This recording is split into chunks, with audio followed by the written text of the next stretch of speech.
For his take, live comments only, Scott Kernet is here, the CEO of Keep.com. Great to see you. Hi, how are Thanks you? for coming in. You parked your Huskies and the sled outside. There's no traffic in New York City. It is the fastest, easiest day in the show world. Up. All right, well, very glad you are here.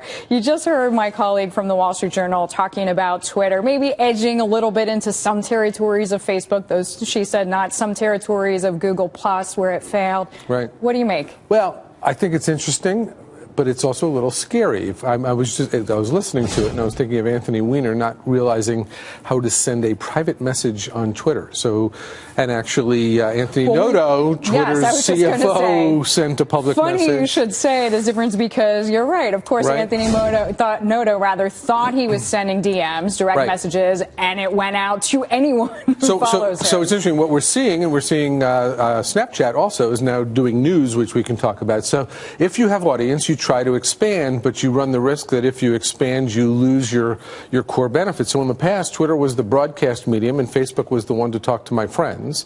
Now Twitter's saying, I want to be broadcast, I want to talk to my friends in direct message or in group message, and it's hard to get those applications right. This is a UX issue.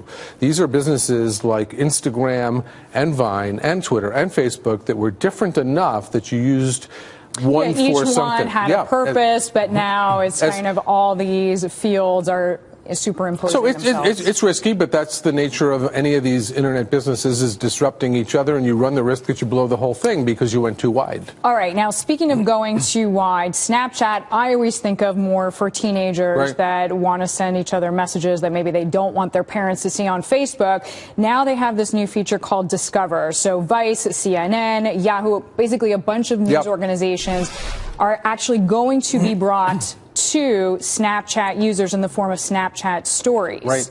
Do teenagers and millennials care about the news? Well, they don't, but it's going to be often in a corner, so it's going to be different, because right now the Facebook feed is kind of a little messed up, where Facebook's edge ranking, so you don't know what gets in, what doesn't get in. News is mixed in with your friends as well. What I thought was most interesting is that as I looked at the Snapchat video, is that they have Katie Couric from Yahoo. That's a mistake. No offense. For millennials, yeah. I mean, and they have National Geographic. Feels like a mistake.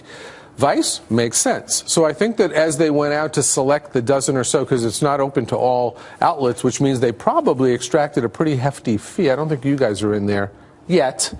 So there's an interesting one, too. So they're expanding. I think that they might risk. I like what you said about the branding, though, because it's one thing to offer news, but you would almost think, to your point, Vice, BuzzFeed, Mike, some of the news organizations. BuzzFeed's not in there. So if you think Yahoo News versus BuzzFeed, that was probably a deal issue. So, you know, when your services are, you know, and they have a $10 billion valuation. So, but when your services are deal-oriented before consumer-oriented, that's a risk, and there's no question. If you don't have BuzzFeed and you do have Yahoo News, a deal was made. All right. Speaking of deals, speaking of Yahoo, what can Marissa Mayer do?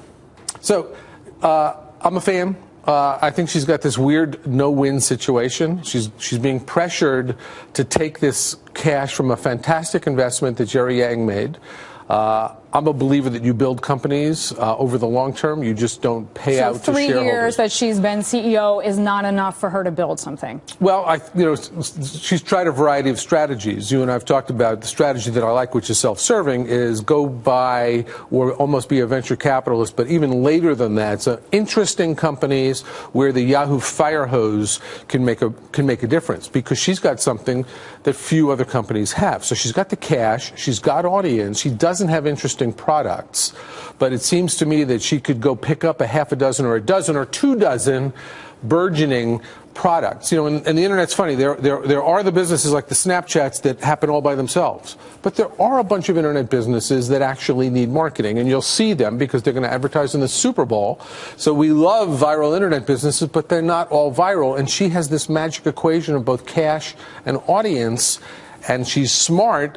And I'd love to see her get that chance. All right. Well, maybe we will hear an announcement this afternoon. You are going to continue the conversation with us. We just want to cover some of the other stories that we're following for you. In fact, Cheryl.